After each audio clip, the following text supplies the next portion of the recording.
I'm happy Dun, with dun, dun, that. dun, Go dun, Clemmer dun. 2, we'll go Young 1. All right. 26-18, Penrith defeated a very plucky Roosters team in a pretty good game of football. We've sort of touched on the refereeing, a couple of refereeing calls already, so we'll try not to re-dwell on them, despite the fact they're at crucial times and arguably cost them the game. What did the stats say, Brian? 4 tries to 3, 4 out of 4 conversions played, 3 out of 3 for the Roosters, and 1 out of 1 penalty attempts for Penrith. 81% completion played, 80%, which led to 36 out of 44 sets and 33 out of 41. 7 line breaks to Penrith, 3 to the Roosters. 53 tackle busts played, 57. 7 offloads to 6. 1 forced dropout to 2. 0 40-20s. 349 tackles played, 346. 1 ruck infringement from both teams and 2 inside the 10s from both teams. 3 penalties conceded by Penrith, 8 by the Roosters. 11 errors by Penrith, 9 by the Roosters. And a sin bin for the Roosters. Appy made 51 tackles, Butcher made 45, Edwards made 205 running meters, and Takiaho with 217. Appy missed 12 tackles but did make 53. Martin missed 7 and made 26. Satilli missed 7 and made 17, and Collins missed 6 and made 37. Coruscant with 107 Supercoach points, Takiaho with 105, and Manu with 97. Good game of footy. I thought Roosters matched Penrith for a large chunk of it. I'll just start by mentioning Siswa. Takiaho, I thought that was one of the performances of the season from a front row against the Penrith pack.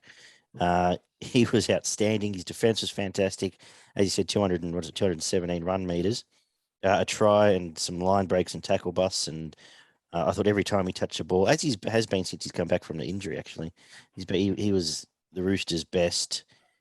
Joey Manu looked pretty good at 5'8". Surprise. Actually, the more I thought about it this weekend, I actually think he's a better fullback. I think he's better with a bit more space and maybe just being able to pick where he wants to go. But given they've got a pretty good one at fullback right now, 6 works as well for him.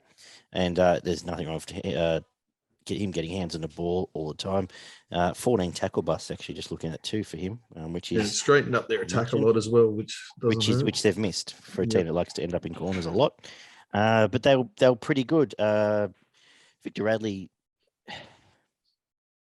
is his first game back, I suppose, but I don't think he'd been quite with us. The games he has played this year.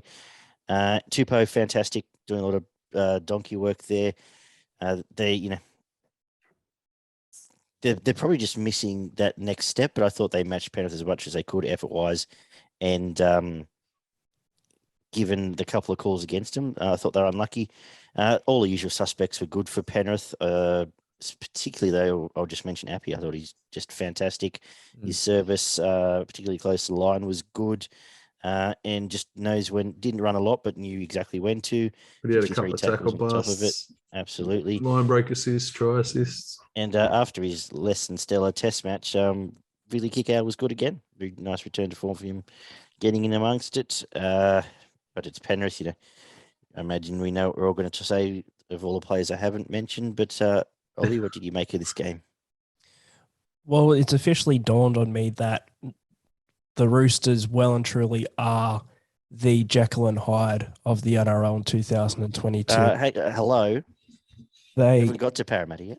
Well, see, I thought of Parramatta, but I've decided Parramatta are simply just Parramatta, and that's how they've always been and always will be, damn it. But the Roosters, they don't necessarily always win, but up against the better teams in the competition, Penrith, for example, they put in a good effort. They match them. They look like they could beat them. They look like they could be a top 4 team. They flogged the Cowboys earlier this year. They nearly beat Melbourne. They've beaten Parramatta. They beat Cronulla as well. Sharks, yeah.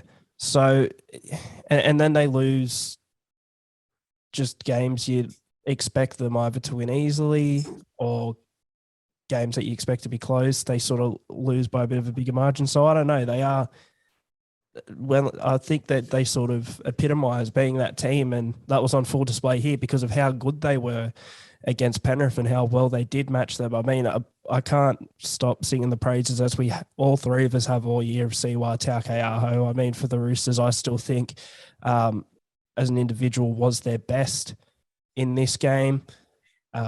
Joey Manu up there as well, playing at 5'8". I thought the back five overall were solid as well for the Roosters up against a Penrith back five that's been quite lethal this year and has been for the past 3 years, to be honest. Dylan Edwards leading the charge for them there, and Taylor May and Isaac Tago also sticking with it in attack and keeping up their consistent form as well. So I think it was a really good matchup. Obviously, the officiating maybe put a down on it a little bit. Not too much personally for me, because I think the two respective efforts were still there. And it's one of those where on another day, the Roosters probably could have won if they had a couple extra individual efforts, I guess you could say, because that's sort of what it came down to for them. They had I think the side as a whole played really well, but I think, you had your Manus and your Taukei'ahos stand up, and I think maybe if a couple of us just stood up that extra bit further, they would have got over the top of Penrith, even with the refereeing calls. Huh? Yeah, this is a bit like the Manly game. Like, the Manly made so many mistakes in that first 15, 20 minutes. Melbourne didn't make them pay, whereas the Roosters made quite a few early in this game.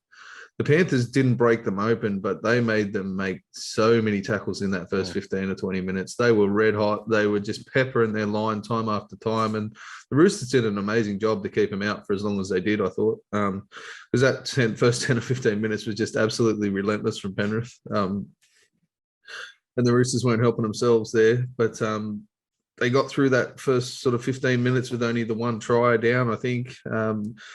And Penrith just throwing attack after attack at them, which I think probably killed them at the back end of the game, which is why they sort of didn't have that little bit, they had that big spurt just after half time, but they didn't have that last sort of 10 minutes to put in the killer blow against this Penrith team. The other difference in that is that Fish Harris come back on. He made an impact straight away when he came back, and they needed him at that time. Generally always does. I think they've probably been taking him off for a little bit too long at them just recently, but they're still winning, so you can't really be too critical with Penrith. But I dare say come semi-finals time, he's probably only going to be off the field for 20 minutes maximum. But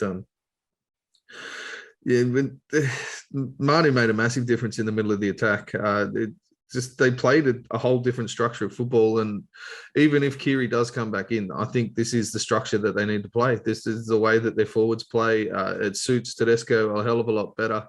And if Manu can come in and chime in as well back through the middle of the field, I think they'll give a lot of teams a lot of problems. The Roosters, especially adding Lodge to their rotation. Absolutely. Yeah, the Roosters started so slow this year. There was the run of about 6 weeks where they didn't look like they could win a game. They were struggling badly, and that's sort of the reason they're in the position that they are at the moment. I think they have improved over the last few weeks, and if Manu is going to play 6 for the next couple of weeks, I think that they may win a few games that you may not expect them to, or they will be winning the games that you do expect them to, and they might put a few points on.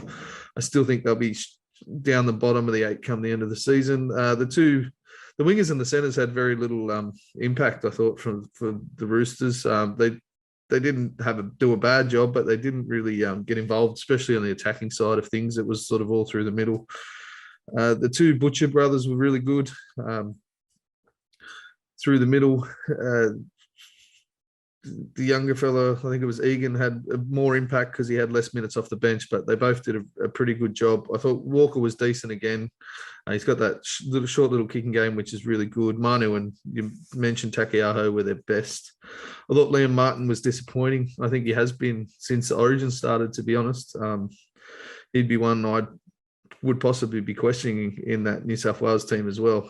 He's missed a lot of tackles recently, and he's not sort of putting out the impact he usually does with his ball running, but the combination works, and he hasn't been horrible, but he's been down on his recent efforts. So, is he going somewhere? No, not that I know of. He turned down an extension, didn't he? Or was it a wait and see? Or did I dream that? Not that you might have dreamt that. I don't think I've heard of Liam Martin in the news cycle recently, but it was a while back. But I can't remember what it was. Fisher Harris was decent. The back five again were fantastic. They just do that job so well, getting them out of their danger end. And May and Targo were the best of them. Cleary was fantastic again. His kicking game is and probably was the biggest difference in this game, apart from Appy. Yo again was brilliant as well. So I had Appy with 3 points, Takiaho with 2, and then I either had Manu or Yo for the 1. Oh, yeah. I agree, but then I don't know which way to split the 1 either. Ollie?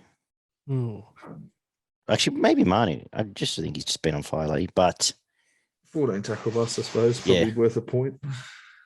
Yeah, go on. All right, so Appy, Takiaho, and Joey Manu.